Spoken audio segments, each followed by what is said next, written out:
We are live. Welcome to the Dialogues About Death Show, episode 25. Today we're going to be talking about how to talk about the show, the HBO documentary, The Mortician. And I want to introduce our lovely guest, Kim Hunter, and of course, our wonderful host, Chris Miller. So say hi to everybody, guys.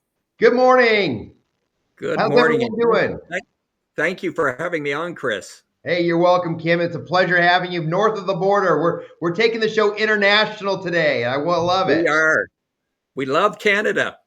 We do too down here. We We love won't get political, but we'd even love to even embrace and bringing you into the United States, Kim. That's how much we love you. Thank Don't you. you know? Don't you know? Awesome. Well, let's get into it because today's topic is really, really interesting. There's been a lot of buzz. In fact, this was Chris's idea or Kim's idea to talk about the Mortician. And so let's get right into it. I want to make sure that we have plenty of time to do that. And I think that if you haven't watched the show, Chris, why don't you introduce about the show, because I'm actually a little fuzzy on screen. So I'm going to go off screen and let you kind of set up what the day is going to be like. Sure. So, I want to have a special guest on. I wanted to have my friend Kim Hunter on. He's president of OGR this year, and we've had a great friendship over the last 7 to 10 years here. And we were talking about this show that's on HBO, The Mortician, and Kim brought it up. And I don't think Kim realized this funeral home is only about 40 miles away from my funeral home. So this was really big news back in the 80s and 90s when this was taking place. And I was in high school at the time and just getting into the funeral business. And so I heard about it, but I didn't really know the details of the horror stories that went on with this. And when I watched this documentary last week to prepare for the show, I was really shocked. I don't know. What was your reaction when you saw it, Kim? Oh, I was absolutely, completely stunned and totally caught off guard. I was a funeral director. As Chris knows, I'm a little older than Chris, and I was a funeral director then. And I don't remember the story at all, whether it made it to Canada, whether it made it large enough on the news to be seen. But my first experience was seeing this documentary, and I was just absolutely blown away at how horrible the situation was. Yeah. And unfortunately, there's always one bad apple. No matter what industry you're in, if you're a funeral director, a mortician, if you're a lawyer, if you're an accountant, there's always bad apples in every kind of company. But this guy went really above and beyond being terrible. It was, just going above and beyond cremating those multiple bodies. And I thought that's all it was multiple. But he did stuff that was just so gruesome and just over the top. What were your thoughts on all the other things that he was doing? Well, I couldn't believe as you got into it, particularly the second episode, where I thought at the end of the first episode that it was just him, but it turns out his parents were involved, and the first episode didn't really come across anything more than they've got a rogue son, and it turns out the parents, although not to the extent that he was, but bad actors. Yeah, they were. And here, that community trusted them. They had such a great reputation in that Pasadena area of Southern California, and they were very well known and prominent. And for them to do what they did, it's just a travesty. And I remember I was just getting into the business. I was attending mortuary school and getting into it, and I recall people coming into our funeral home asking a lot of questions about cremation. Even though. And back then, cremation out here in California was only about 25-30%. So cremation wasn't very popular. But people were very inquisitive about wanting to know where we did our cremations, how we did our cremations, and maybe talk a little bit about how do you do your cremations and how do you prepare your families and letting them know how you do it? Because I know you do it a little differently with the company you use in Canada than we do in here. So we'll talk a little bit about the way you do it and a little bit about the way I do it. So then people kind of understand there's different ways that we have checks and balances for cremation. Right. So the province of Ontario, where I'm from, has an excellent funeral body, a government a controlled body that protects the consumer. So there's regulations that we have to follow related to cremation, and so such things as offering the opportunity for a family to do an identification, an opportunity for the family to witness if they want to come to the crematorium, an opportunity to see what the retort looks like, so that they've got that sense of calm and peace that comes from seeing the environment and knowing that the casket that's going into that cremation retort only holds that one casket or that one container. Yeah. Yep. And then that's kind of when I progressed into cremation into our family business, because we used to use third party crematories. I don't think we ever went to Pasadena because it's a little too far for us to go, but we used our local crematories at the time. And I always felt like, once we drop it off, the person's loved one that we were attending to, I always felt like a little loss of control, knowing that it's like it's in the hands of someone else, not knowing how are they going to be respectful the way I would be respectful as a funeral director. And that family would entrust me on how to do it. So I definitely handpicked the people we were using throughout the years for our personal cremations. And that's why when I had the opportunity to open and put in my own crematory, I knew that was going to relieve a lot of liability and a lot of heartache and headache, and really give an additional service to the families that we serve. Years ago, when we started with a third party, it was owned by the Anglican Church of Canada. So it was on cemetery property and controlled by the St. James Anglican Church here in Toronto. So there was a real sense of confidence, and it was very professional, and certainly pleased all those years. And then in the last number of years, I partnered up with some other funeral directors where we have our own crematorium that is owned by funeral directors. So there's that whole trust environment. We're all family owned. We're all independent funeral homes, and we own the crematorium together. So there's that sense of ethics, moral responsibility, ethical responsibilities, and it gives a real comfort to me too, including as a funeral home owner. Because the last thing I want is any of my consumer clients to think that there's something nefarious going on. Sure. Do you take what type of things do you put in place at your crematories up there to give your families like the peace of mind or assurance that things are being done properly? Well, one of the things that we do is that there's when the cremated remains come out and the process is finished, we have a metal coin with a number on it that we put with those cremated remains. Okay. And then on the cremation certificate that they get with the cremated remains, that coin number is identical. And do you do the same thing in California? We do. We have a coin, and what we do is if we do a witness cremation with a family present or not, but we have a little coin with that number that's unique to that individual, and we put the coin in the machine with the body. And so at my crematory, I'm one of the few crematories that actually has everything on 24-hour camera surveillance. So I'm videotaping the process so I can keep an eye on my employees. Also, I can also show the families that their loved one is going in. And so what we do is we actually take the coin, the number on that coin, and we write it on the end of the box. So when the box is being pushed into the retort, the people can see the number on the box is the same on the coin, and then the coin goes in the oven. So when then the ashes are being drawn out, the coin is being drawn out with the ashes and the remains. And then what we do is we'll pull that out while we process it. Then we put the coin back in with those ashes so that it always stays. But through the process, that coin is always attached to those ashes and those remains through the whole process. And we videotape it all. So it really gives us that peace of mind. Well, I have a wonderful story of cremated remains in a family's home that were stolen. The thieves just thought it was some kind of urn that had some expense attached to it. Once they took it, they realized that it had cremated remains. Oh my! And what they did north of Toronto is they literally dumped it in a lake by a marina to get rid of it. And what happened is a boat came in, and the owner of the boat was underneath with scuba equipment, and he was cleaning the bottom of his boat, and he saw this urn at the bottom of the lake. Uh-huh. He retrieved it, brought it up, realized what it was, took it to the Ontario Provincial Police. The police opened it, saw the coin, and were able to discover through the crematorium, once Uh-huh. they did their homework, and were able to get the cremated remains back to the individual, to the family members, which was Oh, just, that's wonderful. yeah, That's yeah, all wonderful. because of that coin. Sure, sure. That's great.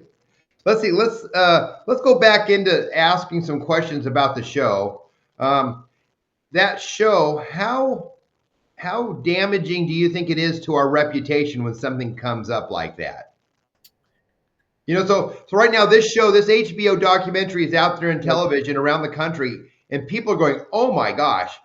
Have you had anybody come up to you? Like I've had people at my Rotary Club and people in the community say, "Hey, have you seen that show yet?" Right. And for weeks I've said no, no, no. And so I said, "Gee, I've got to watch this because I got to educate myself on what's going on." I've had a lot of people that have reached out to me, same situation as you, had seen it before I had, and were blown away with it. But they also realize that, knowing me, that there's no way that our operation or anybody that would be associated with me would even begin to, have that kind of conduct. But they were encouraged me to see how the bad side is. If I hadn't seen it, you need to watch it, because you're not going to believe the depravity that has gone on here. Yeah, yeah. My jaw dropped. I was totally shocked, and when I was shocked when he wanted to try to kill his competitors too. Oh, I'm like, what is going on here? It was like a spiraling rabbit hole. Like he just kept going out of control. This guy.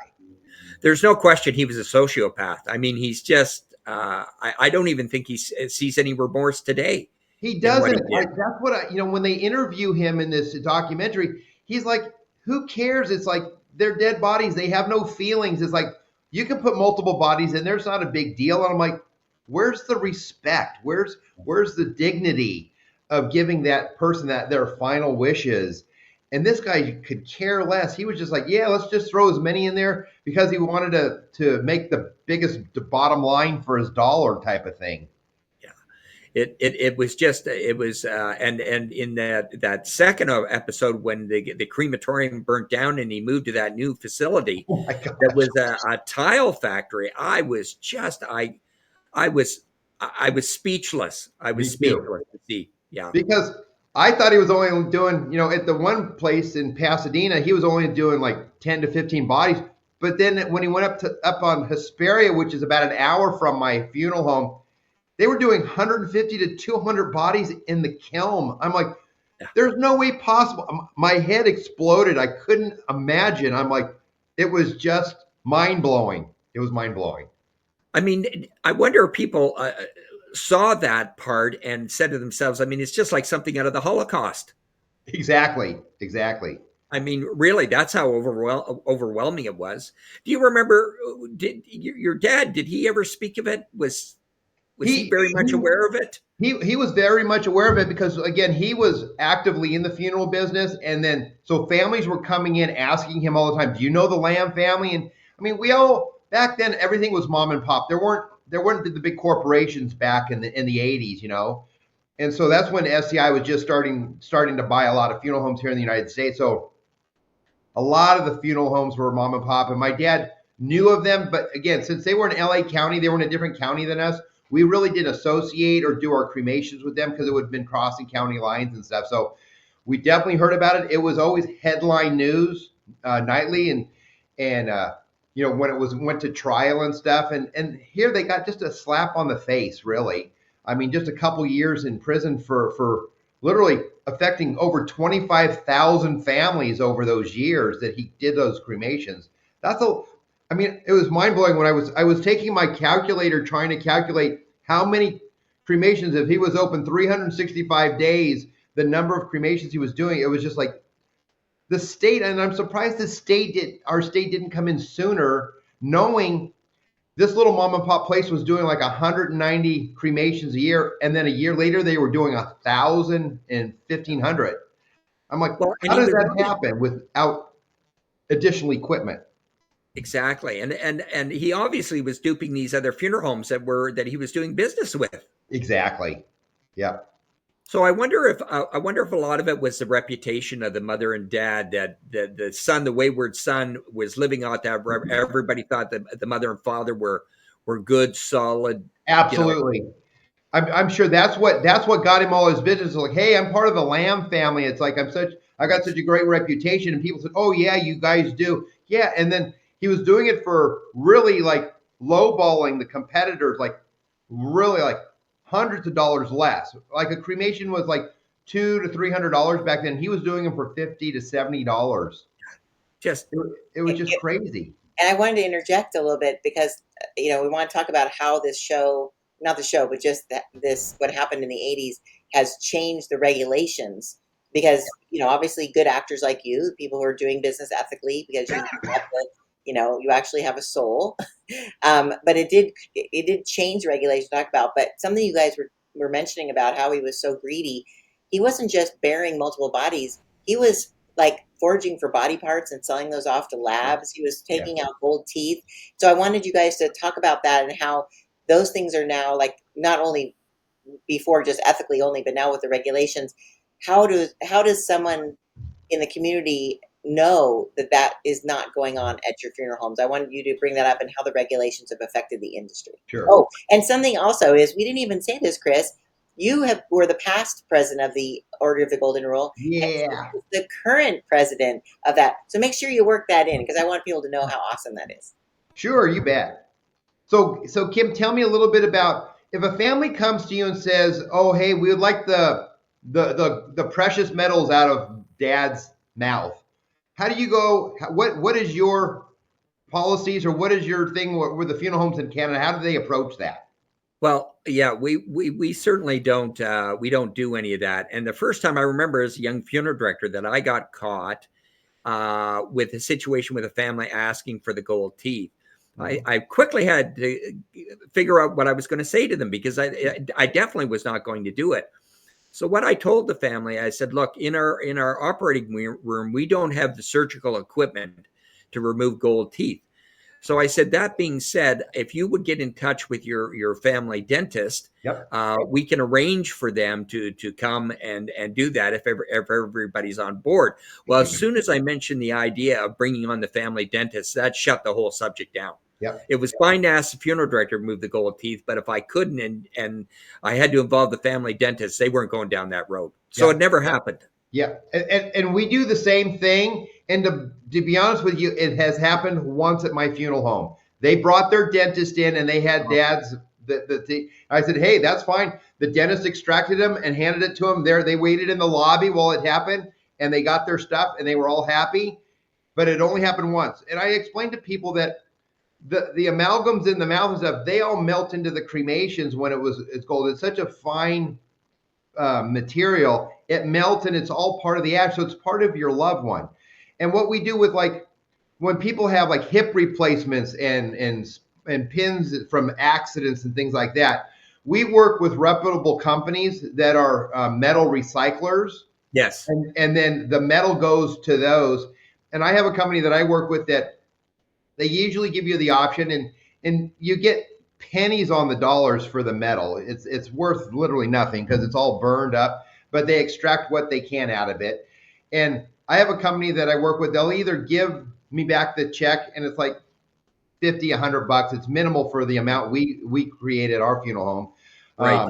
But I also have the company say, well, would you like to give that money to a charity of your choice? And so we can give it to a local charity. So I usually take it and give it to a local charity, all the monies that we receive. So that's how I kind of operate it. This is the first time we've talked about that. That's interesting, because at the crematorium that I'm now a partner, that's what we do. We as partners, the total amount that's gathered at the end of the year is split amongst us, and we are notified of what the dollar amount is. And then the dollar doesn't come to us. We don't want it. We donate. We choose the charity that we want it to go to. And I just love that idea. I didn't know whether we were the only ones doing it, but I'm happy to hear you are too, because we don't profit from that whatsoever. No, there's no need to it. I know that again, this gentleman, he was taking out the gold. He was cutting body parts and selling them to universities for research and stuff. And we don't do anything like that. And there's no reason to do anything like that. I mean, our staff, like you said, we don't have the equipment to do that. We're not in the business doing autopsies or we put people back together and we bring closure to families. We want people Exactly. to have the best experience under the worst circumstances for the loved ones that we work with every day. And so that's why doing and desecrating the body is just, you could say that's part of our OGR oath. We stand by the golden rule. Yes. We do unto others as we want done unto ourselves.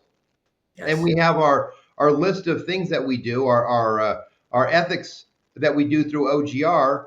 And so, I mean, that's why I really feel when we work with OGR firms too, we know that an OGR firm anywhere around the country in North America are reputable. So if I had lost somebody Absolutely. in the Toronto area, I would reach out to you or one of the firms that are with OGR, knowing that they have a reputation of making sure that I get my loved one back here to California, be it if it's being transferred in a casket to California, or if you're doing the cremation and shipping me the ashes to California.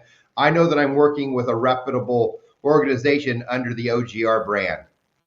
And that's so important that we bring that to, with being members of OGR. I mean, that's such there's a comfort level for us as individual funeral directors across across the country that we've got peace of mind. That if you've got a family here in Toronto that needs our help, that they're being taken care of professionally and ethically, and everything's going above board as it should.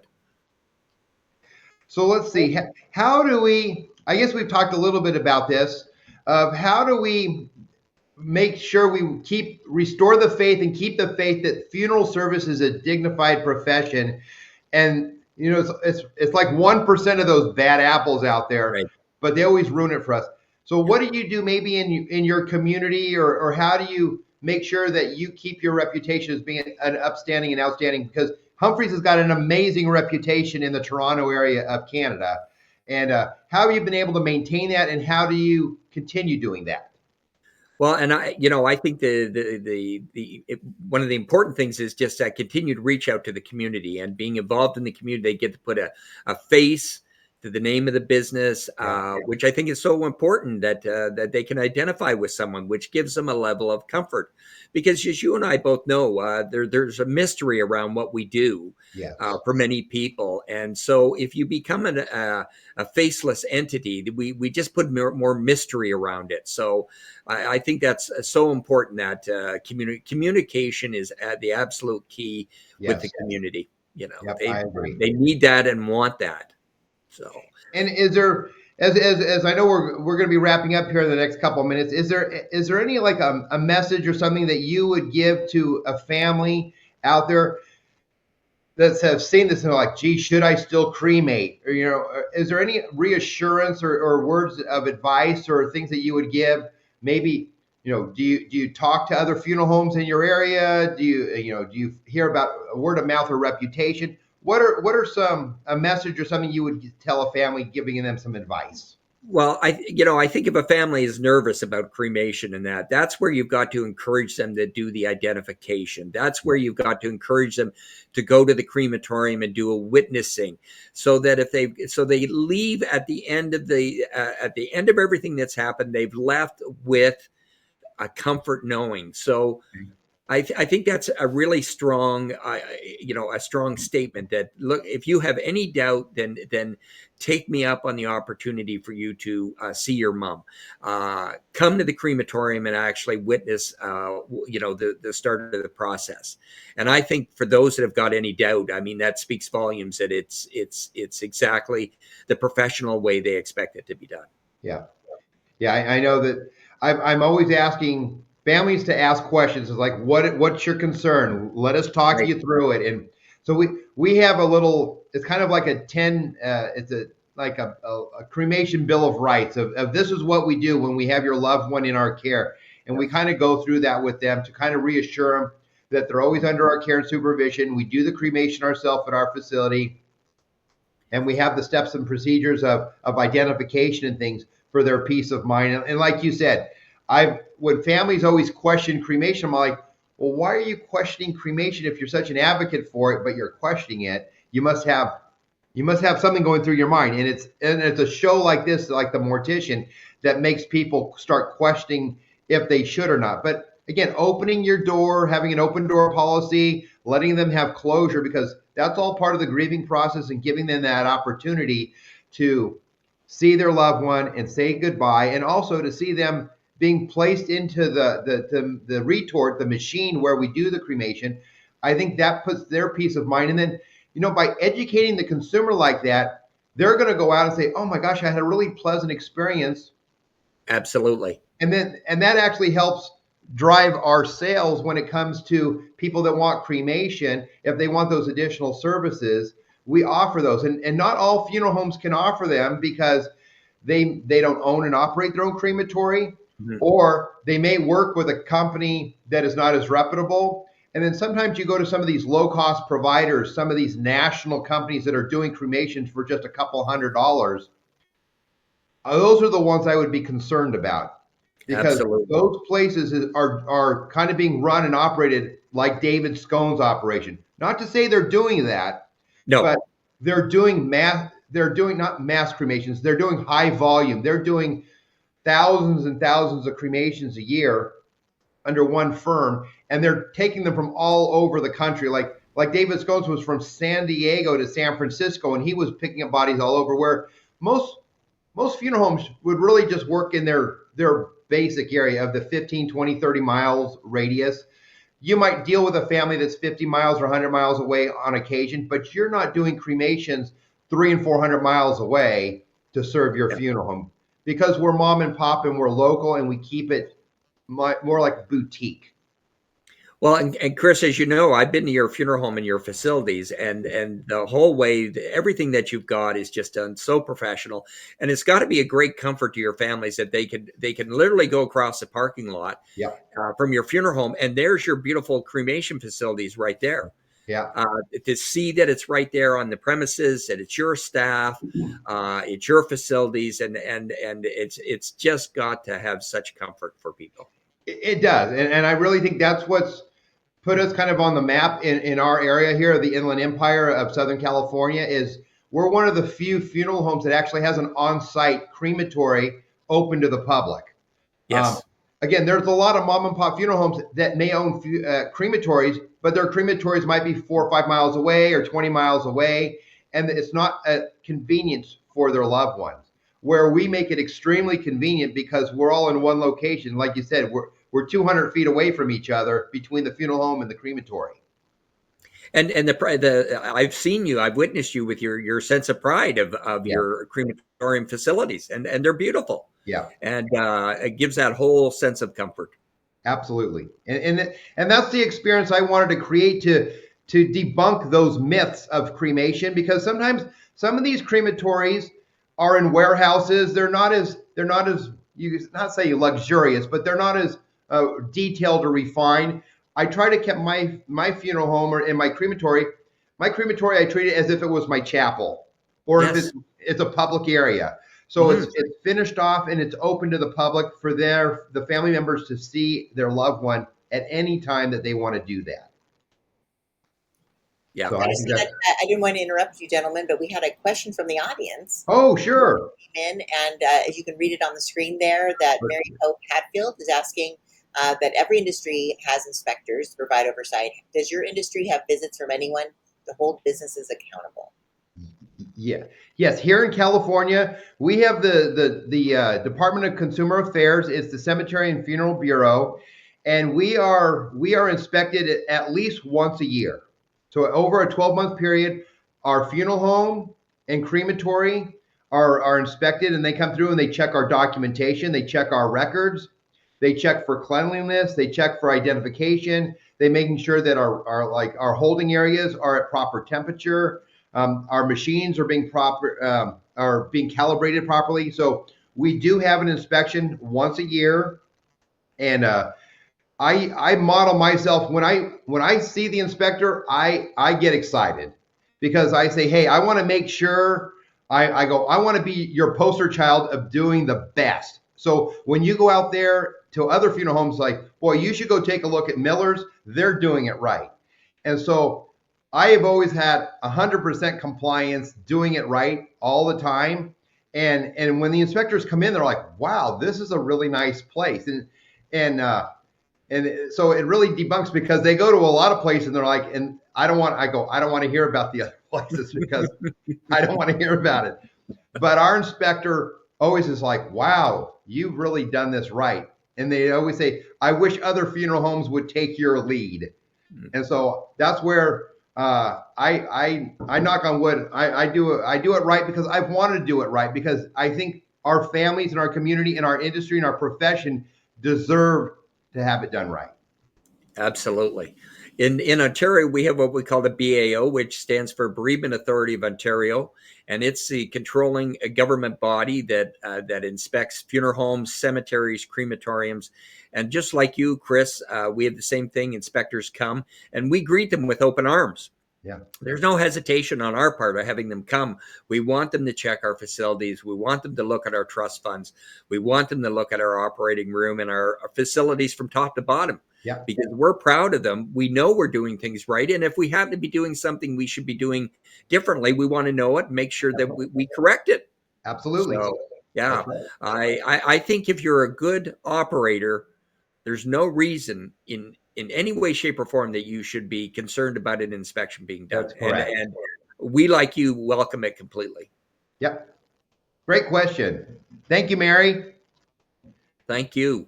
Mary, any other questions? No, I think that wraps it up, and we are at the end of our time. So this was very interesting.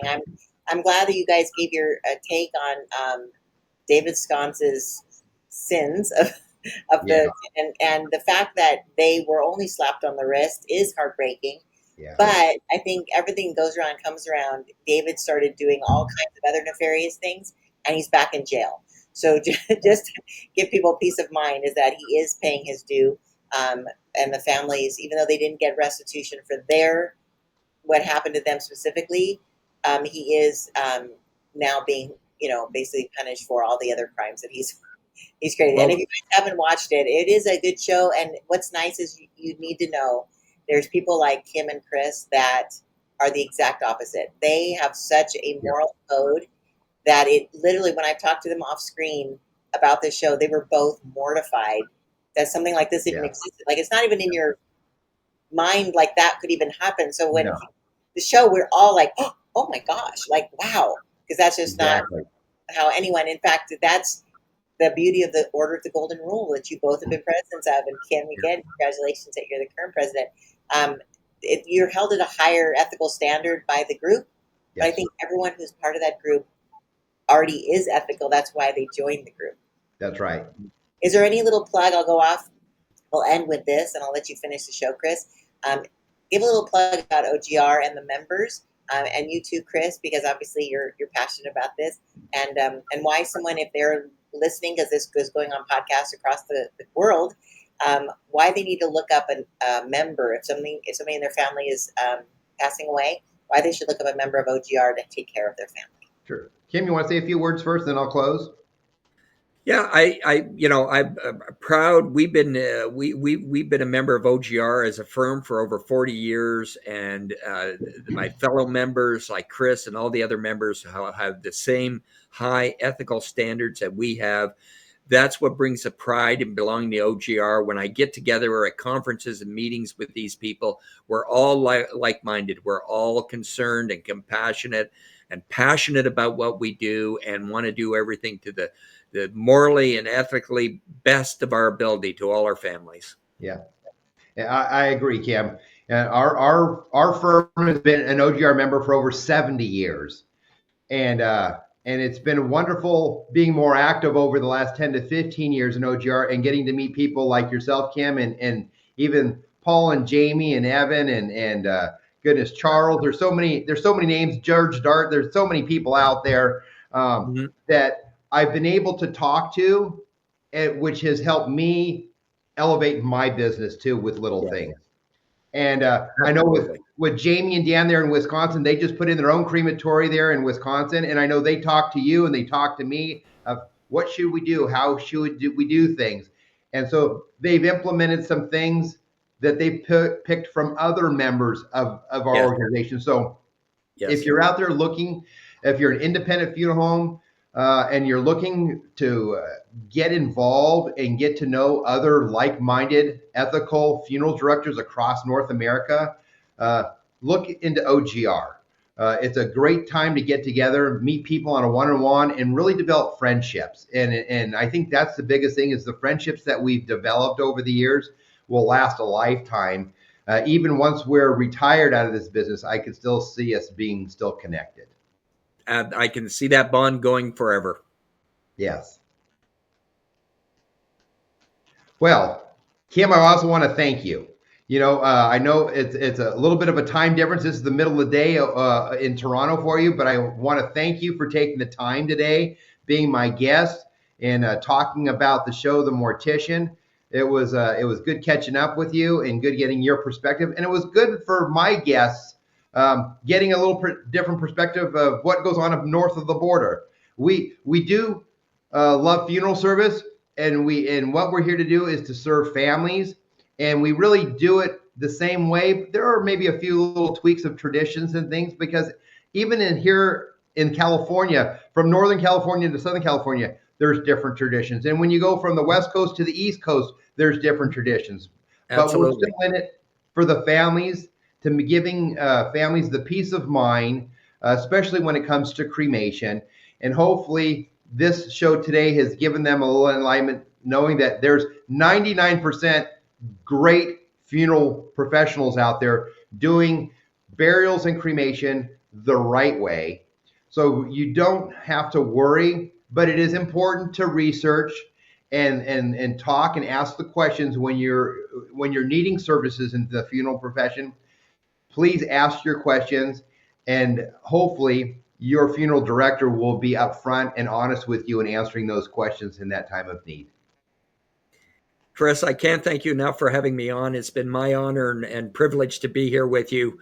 You're such a great friend, and you mean so much to me, and it means so much that you allowed me to come on this broadcast with you. So thank you so much. You're welcome. It's great seeing you, Kim, and great catching up. Wonderful. Bye for now. You bet. Take care. Bye-bye, everybody. Bye, everybody.